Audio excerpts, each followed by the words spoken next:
So, as briefly touched by my colleagues, that HTPG actually is mapped to the module 3, genotyping and sequencing module of the EIB.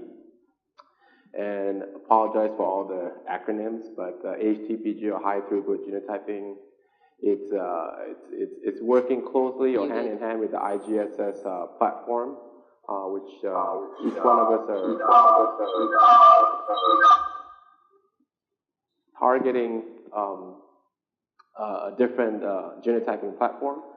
HTPG is mostly on the LGC or SNP line CAST system, whereas IGSS is a DART-seq sequencing-based technology.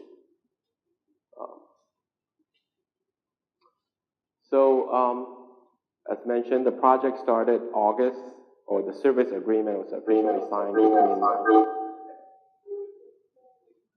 Can we turn off all the microphones?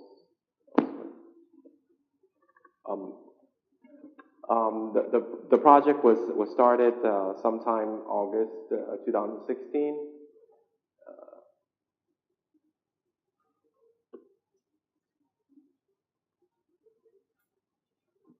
This doesn't work anymore.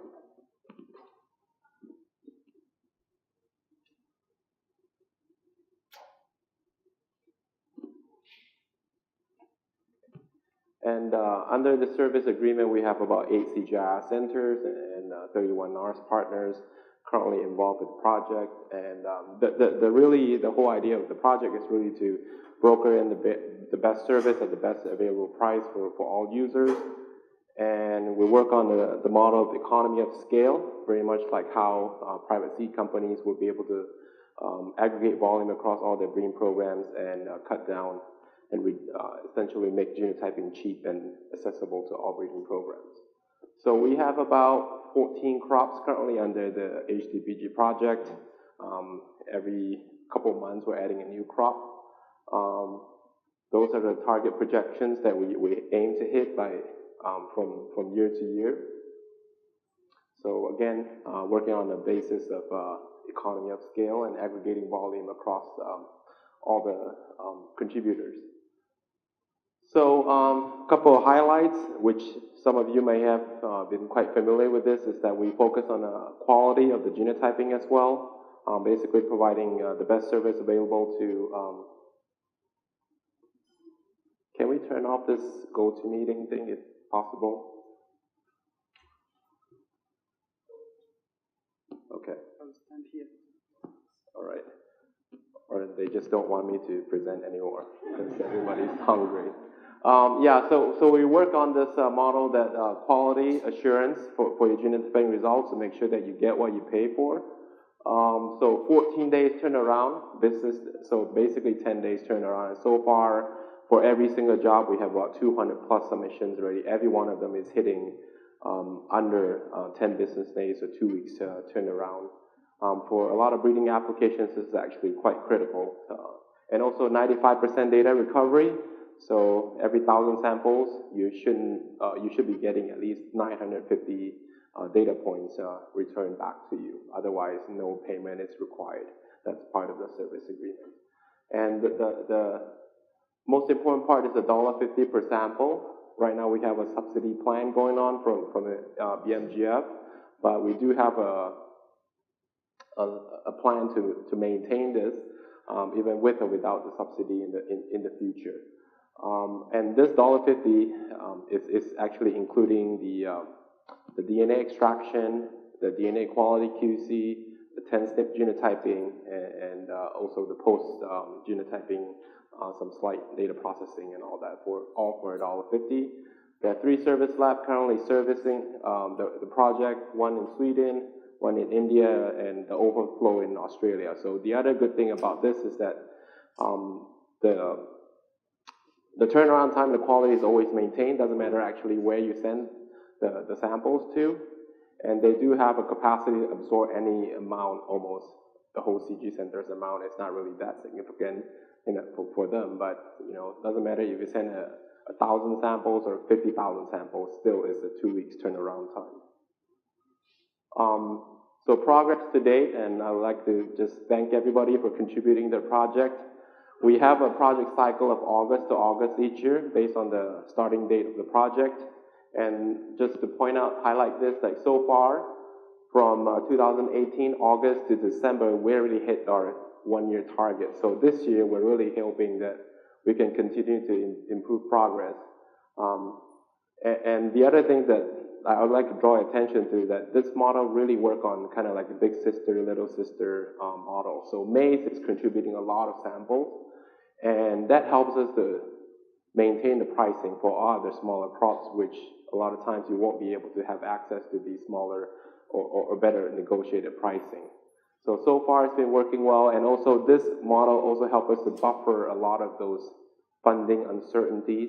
Sometimes maize may be rich. This year I know cassava is very rich, so they're gonna be doing a lot of samples and help out other smaller crops in this manner. So all the markers, they're mostly trait-linked markers. We also focus quite a bit on QC panels. We have QC panels already established for maize, rice, cassava, cowpea, and more certainly can be added. And all this information, it's not the most updated version, but they can be found on the HTPG website, and we do have a website. In terms of workflow, my colleagues earlier had sort of touched on a lot of this already, so basically I just want to highlight the point that we try to also make it as painless as possible for breeding programs to access genotyping services. So what you have to do really is to initiate a job, and we're going to have this HTPG hub. Right now is, I think, Milka is sitting in this hub. It's going to be an automated system sometime this year.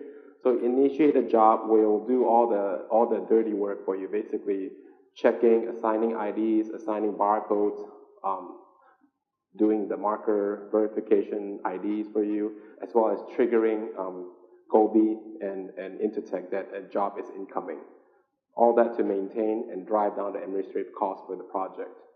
So at your next step for breeding program side, you just have to print, do the sampling in the field, and ship the labels, ship the samples to the vendor, and then results will come back to you, hopefully the same time as for a service contract, which is 10 business days, and you'll be able to just do the analysis without having to deal with the raw file that just a bunch of different, I guess, numbers and characters in the Excel file.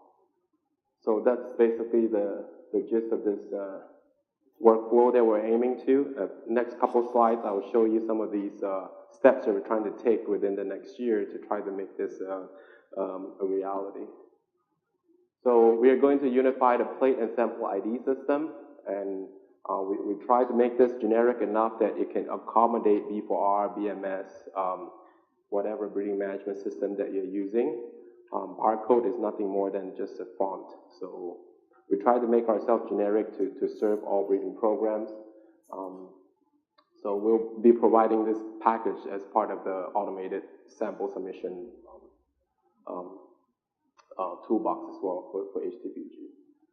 So we also rolled out a co-funded app called Verify. This is also available for download.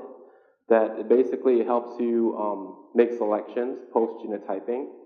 If you, we know this, that logistics is actually becoming a bigger and bigger challenge as you try to genotype more in the future. We're trying to position ourselves for growth and more genotyping. So if you send 10,000 samples, you selected 500, it's actually quite daunting for you to go back to the field and pull out those 500. So this app basically allows you to go in and scan as fast as you go. If it's a selection, it will prompt you that is a selection, and you can just pull it out from there. And we're trying to further improve it. That allows you to print barcodes on the field and all that. So this is an app that is currently available, developed by KSU, the same developer of Fieldbook, Pheno apps. So as mentioned earlier, that this whole thing is really to, on top of the $1.50 per sample genotyping, we try to create more value addition to the $1.50. We want to provide you with the sample tracking solutions, with the results interpretation tools, as well as doing the back-end work to link up all whichever breeding management database that you're using, either B4R, BMS, Kathmandu, whatever, or just Excel file, that we'll be able to link up everything and be able to give you the finished product, which allows you to make a decision on the fly right away without having to juggle a bunch of different things. So I went a little fast, and more information can be found actually at the CEG, Center of Excellence in Genomics website. Under that, there's a tab for high-throughput genotyping. And I believe if you Google search high-throughput genotyping, you'll be able to locate the website. And under that, you can get all the sampling instructions, all the pricing structures, all the workshop proceedings, all sorts of information under that. At some point, we'll be merging this website to be hosted by the Excellence in Breeding.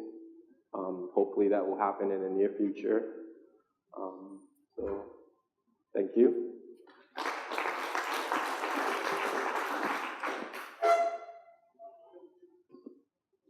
Oh, question. Or everybody is ready for lunch. There's a question. You're lucky. Yeah, I'm thinking of, when you print out the barcode, Yes. and you want to put it on the plants in the field, label it. Yes. It takes a lot of time. Are we going to get a tool that will make it faster? Or if you have thousands of plants and you want to put it Yes, that's a problem. We're aware of that, and a lot of times it's crop to crop dependent. Like for rice, I tried to kind of design a software or a system that allows that to generate the barcode at the time of seed packaging. So the labels go with the seed the whole life cycle. Like from planting, transplanting, and then harvest, everything is using the same barcode. And that same barcode also has the added value that allows you to do seed arrangement and all that. So we can custom design a system that will work for a particular crop based on your local conditions. So it's possible, and we also provide the labeling systems for you at present for the duration of the project, of course. Yeah. Yes. So also on Wednesday, we have a session just around this to basically give a training for everybody there in that session to print barcode, understand what the basic principles behind barcode, and as well as operating some of these sampling barcode apps and all. So that's Wednesday afternoon.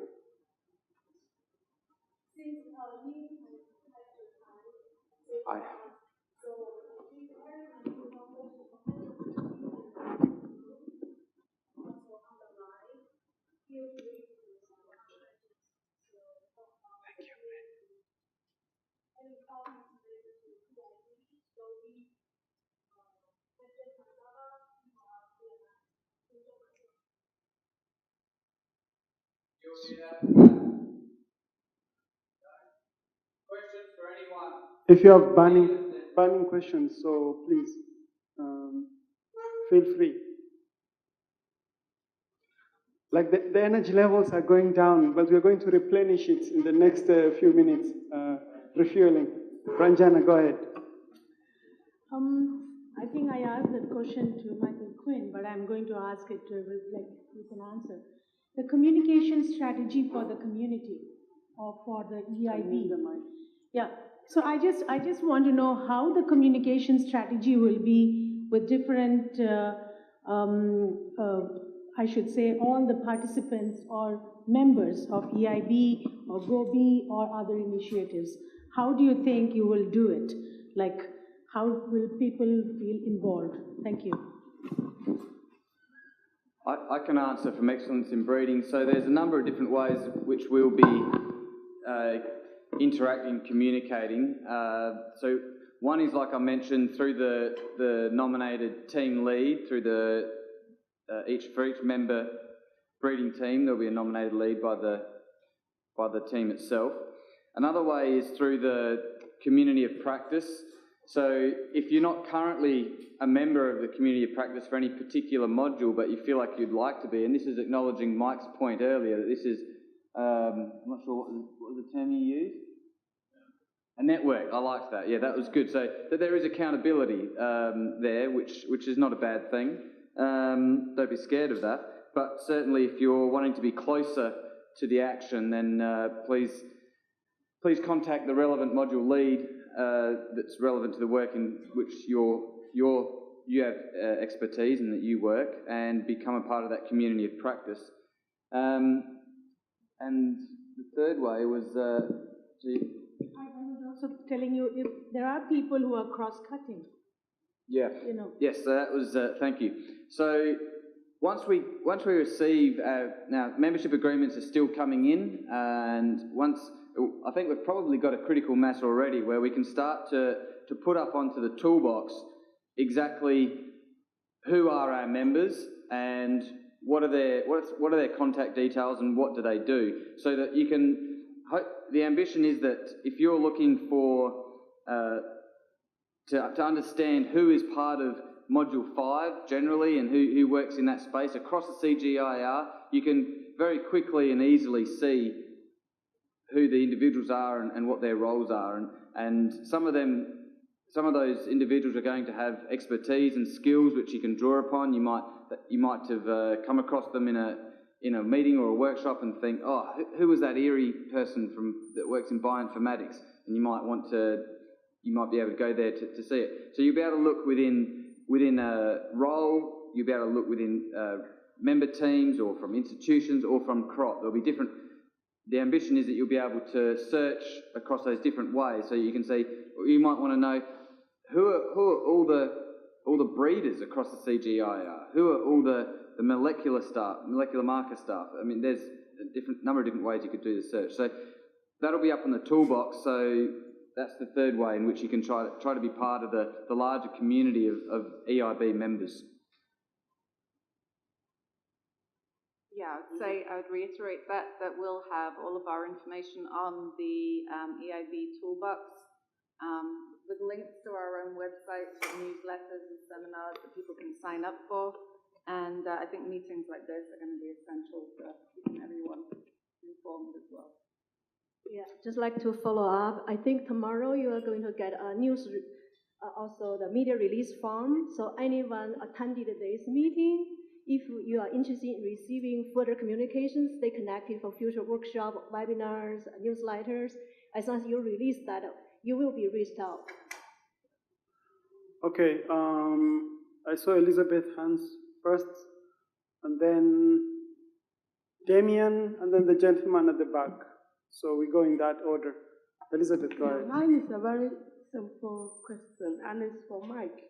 You know, in your presentation, talking about Module 3, you said you think about teams and then networks and trying to move away from community of practice.